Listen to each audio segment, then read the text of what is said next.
Us versus Venezuela? Is this the start of a new American empire?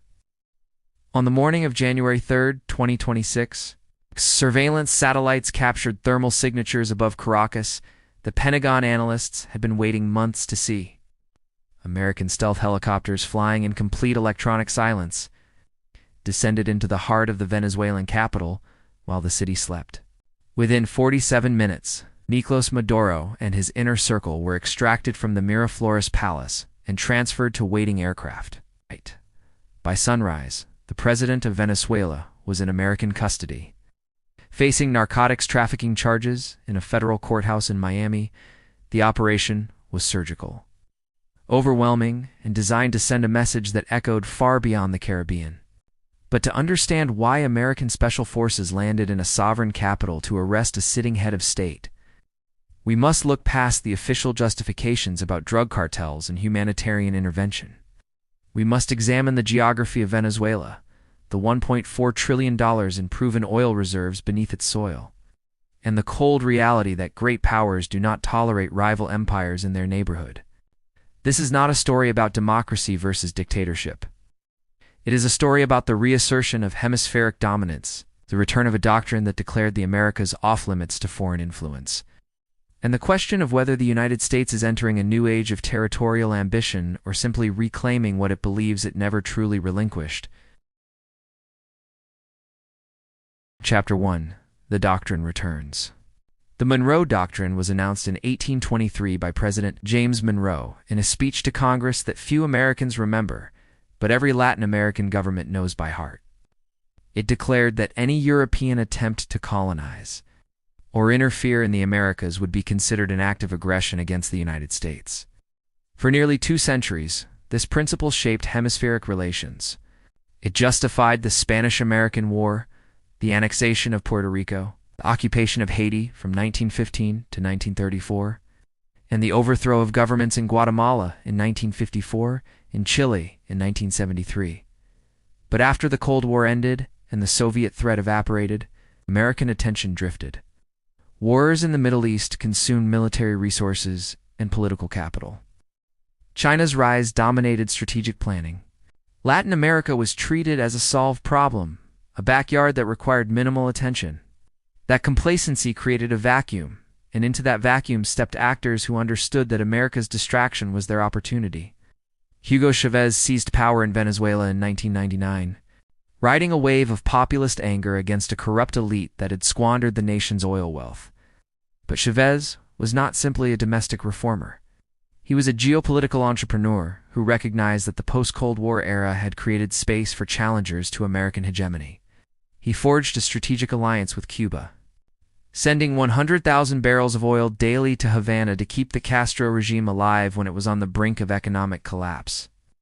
He invited Iranian President Mahmoud Ahmadinejad to Caracas and established direct flights between the two capitals, creating a logistical corridor between the Islamic Republic and South America. He purchased $11 billion worth of Russian weapons between 2005 and 2013, replacing American F-16 fighters with Russian Sukhoi jets and flooding his military with Kalashnikov rifles. Most provocatively, he opened Venezuela's gold mines and oil fields to Chinese state companies, allowing Beijing to secure an energy foothold. Just 1,200 miles from Miami, by the time Chávez died of cancer in 2013, Venezuela had become the most actively anti-American government in the Western Hemisphere since Castro's Cuba. His successor, Nicolás Maduro, inherited the alliances but lacked the charisma.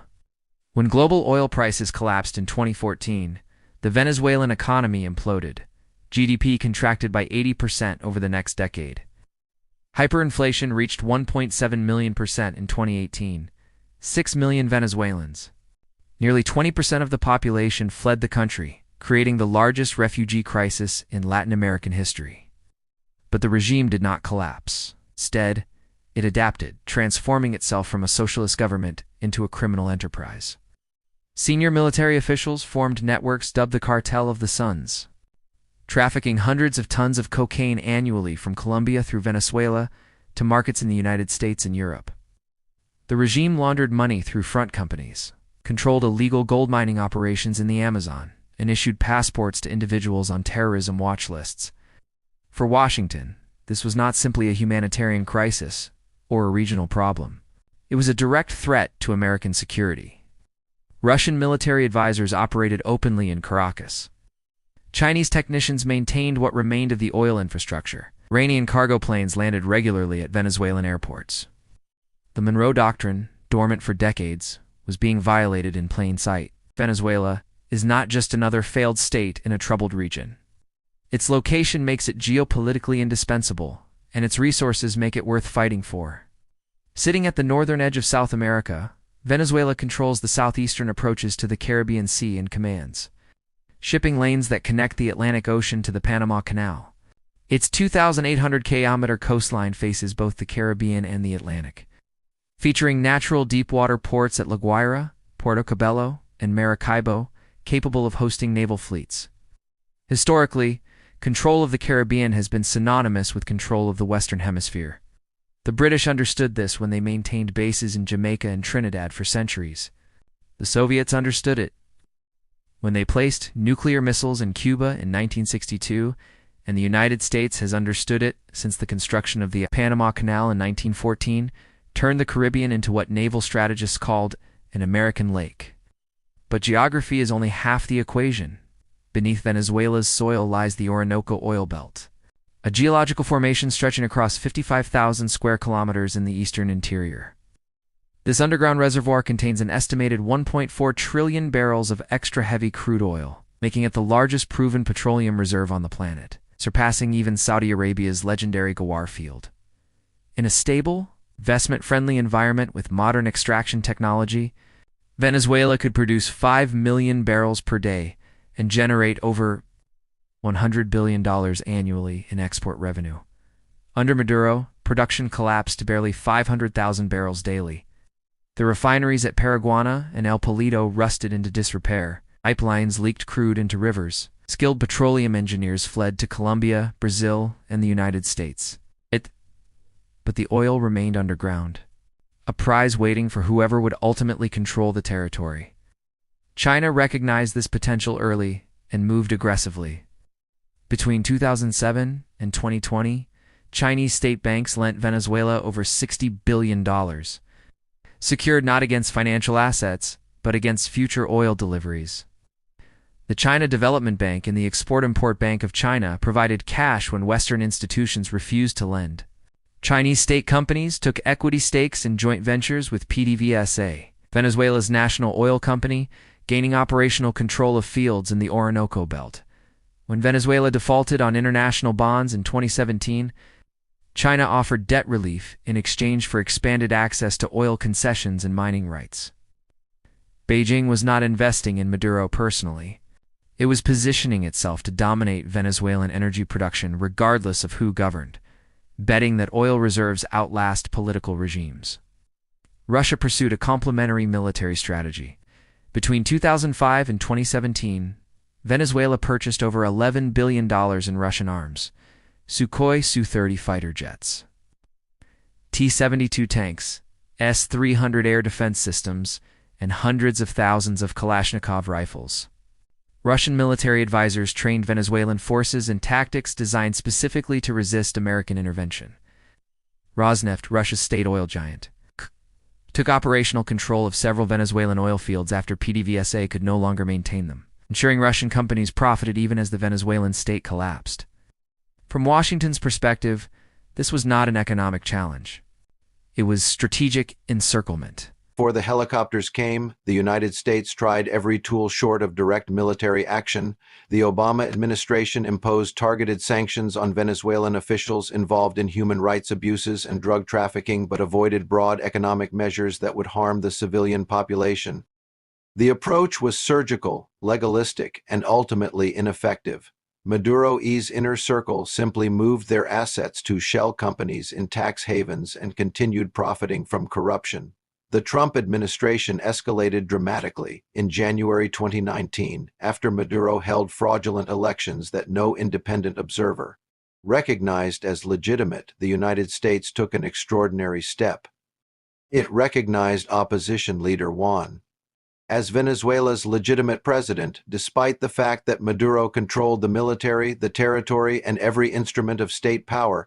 54 countries followed suit, creating a surreal diplomatic situation where two men simultaneously claimed to be president, held rallies, and issued decrees from conference rooms. Maduro held the palace and commanded the guns. The sanctions became comprehensive and devastating. The U.S. Treasury blocked Venezuelan government access to American financial markets, froze $7 billion in PDVSA assets held in U.S. accounts, and prohibited American companies from purchasing Venezuelan oil. European and Japanese refineries that had traditionally processed Venezuelan heavy crude were pressured to sever contracts. The goal was economic strangulation, squeeze the regime until the military elite withdrew support and forced Maduro into exile. For a moment, it seemed possible, in April 2019, called for a military uprising. A small group of soldiers joined him on a Caracas overpass, waving flags and urging their comrades to defect. But the broader military never moved. By afternoon, the revolt had collapsed. The generals remained loyal, not out of ideology, but out of calculation. The strategy failed for three reasons. First, Venezuelan generals were not professional soldiers defending national honor. They were criminal entrepreneurs running import monopolies, controlling food distribution networks, and managing cocaine trafficking routes worth billions annually. Their wealth was tied to the regime's survival. Defecting meant losing everything and facing potential prosecution. Second, Russia and China provided lifelines precisely when sanctions should have delivered the knockout blow. When Venezuela could no longer sell oil to American refineries, it sold to Chinese state companies at steep discounts. When it ran out of gasoline because its refineries had collapsed, Iran sent 5 tanker ships loaded with refined fuel in May 2020. Escorted by Venezuelan military aircraft to deter U.S. interception, Russian banks facilitated transactions that Western institutions blocked. Third, the opposition imploded. As interim government existed primarily in hotel conference rooms and diplomatic receptions. It controlled no territory, no military units, no tax revenue. By 2021, his support within Venezuela had evaporated. He was seen as an American puppet who promised liberation but delivered only more suffering as sanctions devastated what remained of the economy. In 2023, he quietly left Venezuela and went into exile. By late 2024, sanctions, diplomacy, and internal opposition had reached their limits. The calculation in Washington shifted. If Maduro could not be removed through economic pressure, the only option remaining was direct action. Leadership decapitation is not a new concept in military strategy, but its application has evolved dramatically in the 21st century. Historically, removing enemy leaders required massive invasions and prolonged campaigns. In World War II, the Allies had to conquer Berlin street by street to eliminate Hitler. During the 1991 Gulf War, Saddam Hussein survived 42 days of aerial bombardment, despite being the primary target. Even in Iraq in 2003, capturing Saddam required occupying the entire country and conducting a months-long manhunt that ended with him being pulled from a spider hole near Tikrit.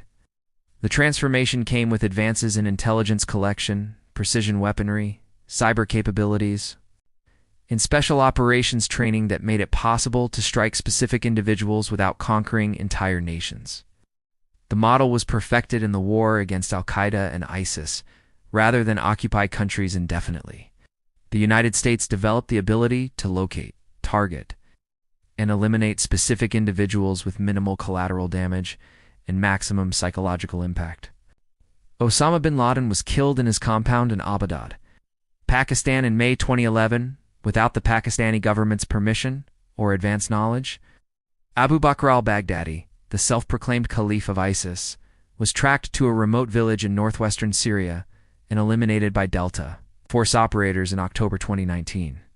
Most significantly, Qasem Soleimani, the commander of Iran's Quds Force, and arguably the second most powerful man in Iran, was killed by a drone strike at Baghdad International Airport on January 3, 2020. The Soleimani operation was particularly instructive as a precedent for Venezuela.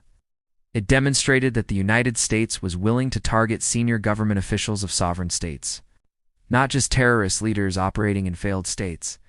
It showed that the U.S. could penetrate even highly secure locations like international airports with extensive surveillance. And it revealed a willingness to act unilaterally, without seeking international approval, United Nations authorization, or worrying about immediate diplomatic fallout. Iran threatened massive retaliation, launched symbolic missile strikes against U.S. bases in Iraq that caused no American casualties, and ultimately did nothing that fundamentally altered the regional balance of power. The lesson absorbed by Pentagon planners was clear. Decapitation works if the target cannot meaningfully retaliate, and if you are willing to accept short-term condemnation. The operation against Maduro followed the Soleimani playbook, but required additional complexity. Unlike Soleimani, who was traveling in a foreign country with limited security, Maduro was inside his own fortified capital, protected by multiple layers of defense. The Miraflores Palace is a hardened complex with Russian-made S-300 air defense batteries, armored gates, dedicated military units, and surveillance systems covering every approach.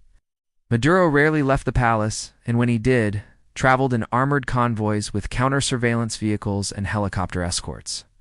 Capturing him alive rather than simply killing him with a missile strike required precision and speed that exceeded anything attempted in the Middle East. It required weeks of preparation that began long before the helicopters lifted off. The official justification for Maduro's capture was not regime change or geopolitical competition. It was law enforcement. In March 2020, U.S. Department of Justice unsealed a sprawling indictment charging Maduro and 14 senior Venezuelan officials with narco-terrorism, conspiracy to import cocaine, and possession of machine guns and destructive devices. The indictment alleged that Maduro and his associates conspired with the FARC, the Colombian guerrilla group, to flood the United States with cocaine as a deliberate weapon to undermine American society while enriching themselves. The charges carried a potential life sentence. The State Department placed a $15 million bounty on Maduro's head, same amount offered for bin Laden before his death.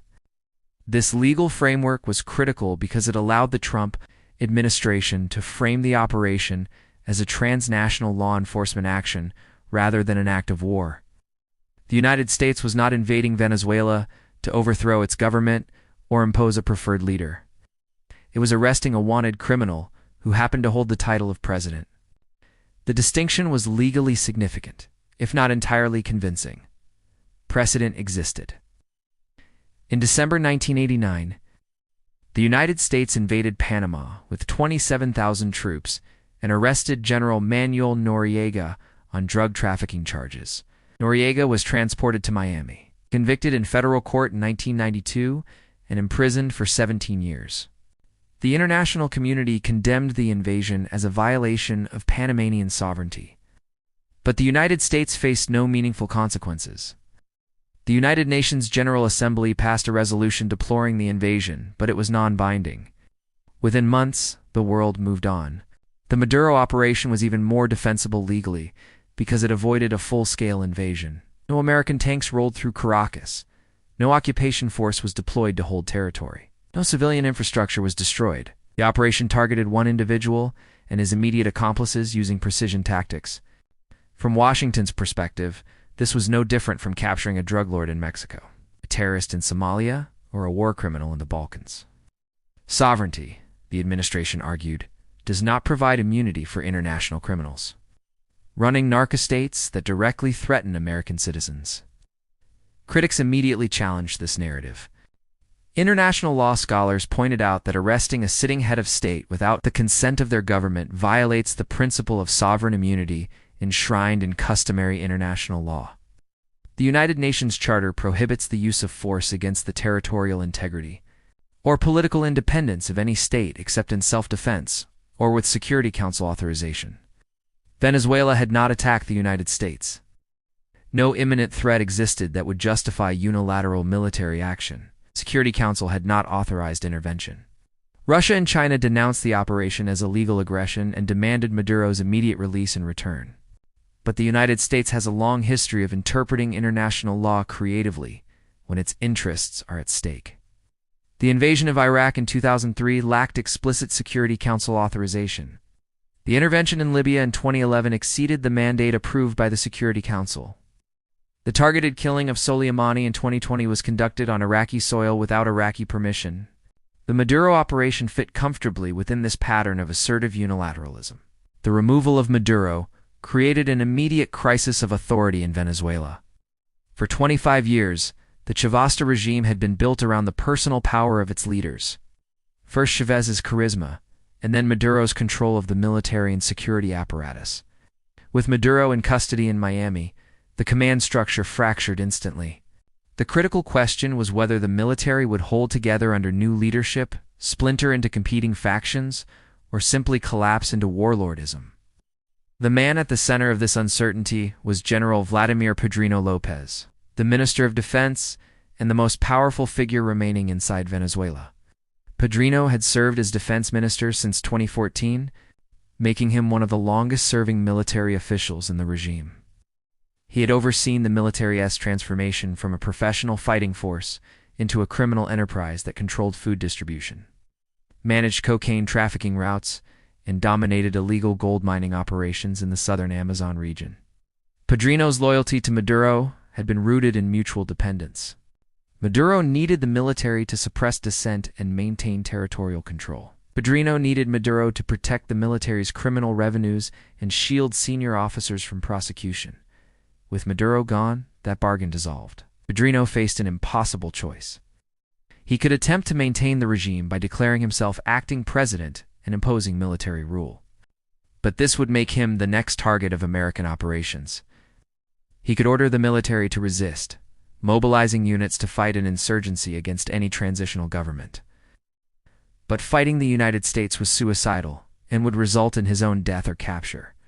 Or he could negotiate a transition, accepting guarantees of amnesty in exchange for stepping aside and facilitating a transfer of power to civilian opposition leaders. The United States had almost certainly reached out through back channels before the operation, offering Padrino and other senior generals a carefully constructed exit ramp. The message would have been clear: cooperate, and you might retire quietly with your assets intact. Resist, and you will share a cell with Maduro. Within 48 hours of the operation, Padrino appeared on state television, surrounded by the military high command. His demeanor was somber but controlled.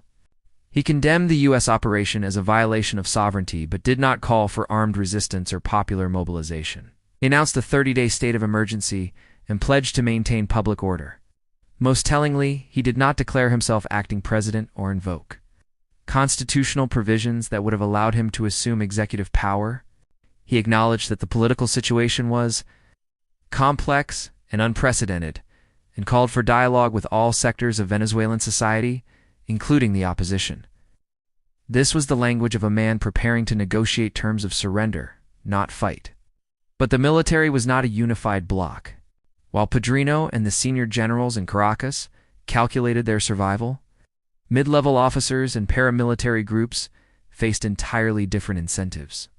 The collectivos, armed gangs that controlled entire neighborhoods in the capitals, sprawling barrios, had been armed and empowered by Chávez specifically to defend the revolution. As the military hesitated and violence simmered in the streets, the opposition moved decisively.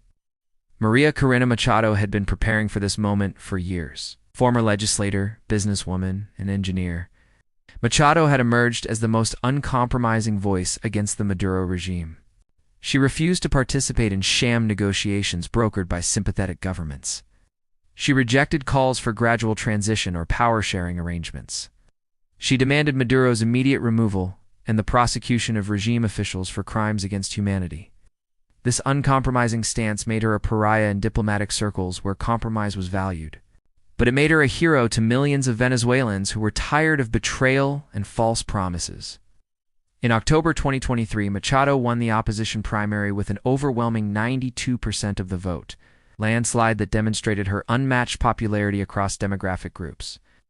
The regime responded by banning her from holding public office, citing fabricated corruption charges processed through a judiciary staffed entirely by loyalists. Rather than retreat into exile or accept the disqualification, Machado became the face of the underground opposition. She maintained a clandestine network of supporters inside Venezuela, organized protests through encrypted communications, and coordinated with international allies in Washington, Madrid, and Bogotá. When the regime held its fraudulent election in July 2024, Machado rallied opposition supporters to serve as poll monitors and document the fraud in real time, collecting thousands of tally sheets that proved the regime had manufactured results. Machado's ideology was clear, controversial, and designed to attract Western support. She was an unapologetic advocate for free market economics, who called for the complete privatization of PDVSA, the state oil company that Chávez had nationalized in 2007. She opposed price controls, rent regulations, and agrarian land redistribution programs that had been central to Chávez's economic policy. She argued that Venezuela's poverty was not caused by capitalism or American imperialism, but by socialist mismanagement and authoritarian corruption. Her economic platform was explicitly designed to attract American and European investors, who would provide the capital needed to rebuild the shattered oil industry.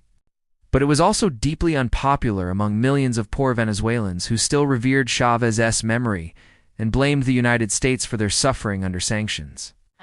In the 72 hours following Maduro's capture, Machado moved swiftly to claim political legitimacy before the vacuum could be filled by military strongmen or radical factions.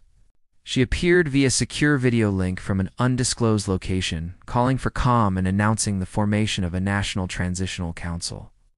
The council included respected opposition figures, technocrats with experience managing state institutions, and controversially, several mid-level military officers who had defected in recent months.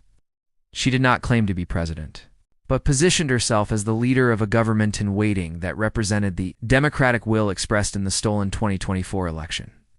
Her first demand was immediate: the convening of a national dialogue under international mediation from the Organization of American States to plan free and fair elections within 6 months. While Venezuela descended into uncertainty, external powers watched carefully and prepared their responses. For Russia and China, Maduro's removal was a strategic catastrophe that threatened billions in investments and undermined their presence in the Western Hemisphere. But their options for retaliation were severely limited. Neither had the military capability or political will to intervene directly on the other side of the world in America's backyard. Instead, they pursued asymmetric strategies designed to complicate the American position, raise the costs of stabilization, and protect their economic interests under any future government. Russia's first move was diplomatic theater. Foreign Minister Sergei Lavrov condemned the operation as an act of illegal aggression and called for an emergency session of the UN Security Council. Russia introduced a resolution demanding Maduro's immediate release, payment of reparations to Venezuela, and sanctions against the United States for violating the UN Charter. The resolution was symbolic, vetoed immediately by the United States, but it allowed Moscow to position itself as the defender of international law and sovereignty.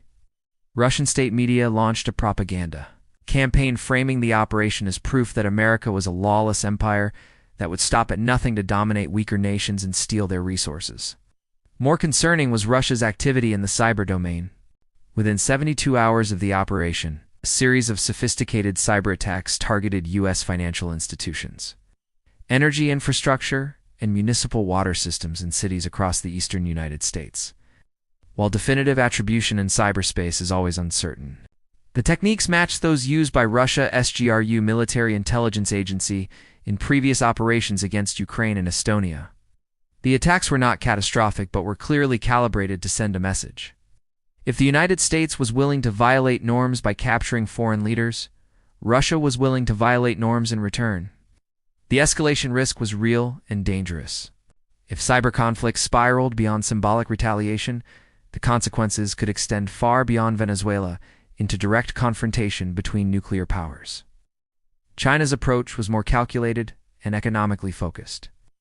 Beijing issued a formal diplomatic protest and suspended high-level talks with Washington, but it conspicuously did not impose economic sanctions, cut trade ties, or recall its ambassador. China's priority was not Maduro personally, but the $60 billion it had lent to Venezuela over 15 years and the oil supply contracts that secured Chinese energy imports. Chinese diplomats quietly reached out to the Venezuelan Transitional Council through intermediaries, offering to recognize a new government if it honored existing Chinese contracts, debt obligations, and equity stakes in oil fields. This put Machado in a difficult position. If she repudiated Chinese debt, she would lose access to international credit markets forever, as no lender would trust a government that selectively defaulted. But if she honored the debt in full, she would be politically vulnerable to accusations that she was prioritizing foreign creditors over starving Venezuelans. She chose a middle path, proposing a comprehensive debt restructuring that would extend repayment timelines over 30 years with reduced interest rates. Reconstructing Venezuela's economy was a challenge of staggering complexity that made political transition look simple by comparison. The country's GDP had contracted by 80% over a decade, one of the worst economic collapses in recorded history outside of wartime. Inflation had reached 1.7 million percent at its peak in 2018. The currency, was worthless. Used only as kindling or discarded in gutters, most transactions occurred in U.S. dollars smuggled across the Colombian border or through barter systems. The oil industry, which once produced 3.2 million barrels per day in 1998 and funded the entire state apparatus, was producing barely 450,000 barrels daily. Much of it low-quality crude that required expensive refining before it could be sold on international markets. The transitional government faced an immediate liquidity crisis that threatened to collapse the entire transition before it began. The Venezuelan state had no functioning tax collection system. Customs revenue had evaporated, as imports dried up and smuggling became the norm. The remaining state enterprises were bankrupt shells stripped of equipment and expertise. The government could not pay salaries to police officers, teachers, or hospital workers. It could not import food or medicine. International reserves were effectively zero after years of capital flight. The country was in default on $150 billion in foreign debt owed to bondholders, governments, and multilateral institutions. Without a massive and immediate infusion of capital, the state would cease to function entirely, and with it any hope of preventing Venezuela from descending into Somalia-style anarchy. The United States offered an emergency stabilization package of $5 billion, carefully framed as humanitarian assistance rather than a bailout. The funds would be used to import food staples, essential medicines, and refined fuel to prevent complete economic collapse. They would also pay 3 months of salaries for police and essential public sector workers to maintain minimal order. But $5 billion was a fraction of what was needed for actual reconstruction. The World Bank estimated that rebuilding the oil industry alone would require $50 billion in capital investment over 5 years. Reconstructing electricity grids, water systems, hospitals, roads, and schools would cost tens of billions more. The total bill for returning Venezuela to 2013 economic output levels exceeded $200 billion. The only entities with sufficient capital to fund reconstruction at this scale were multinational corporations and international financial institutions. The transitional government began urgent negotiations with ExxonMobil, Chevron, TotalEnergies, and other oil majors, offering production sharing agreements that would allow foreign companies to operate Venezuelan oil fields in exchange for upfront investment and a share of future revenues. Machado's economic team argued that privatization was the only realistic path to attract the capital and technical expertise needed to revive production within a time frame that mattered politically. But this plan faced fierce resistance that threatened to destabilize the transition. For millions of Venezuelans, PDVSA was not just a company but a symbol of national sovereignty and pride. Chapter 10. The imperial question the operation in Venezuela forced a question America had avoided for decades. Was this empire? The United States had invaded Haiti, controlled Cuba, engineered coups across Latin America, and now arrested a foreign president on his own soil. The justifications changed democracy, human rights, counter-narcotics, but the pattern remained. Great powers do not tolerate rivals in their sphere of influence. Russia proved this in Ukraine. China demonstrates it in the South China Sea. America proved it in Caracas. The question was not whether this was imperialism. The question was whether Americans were finally willing to call it by its name.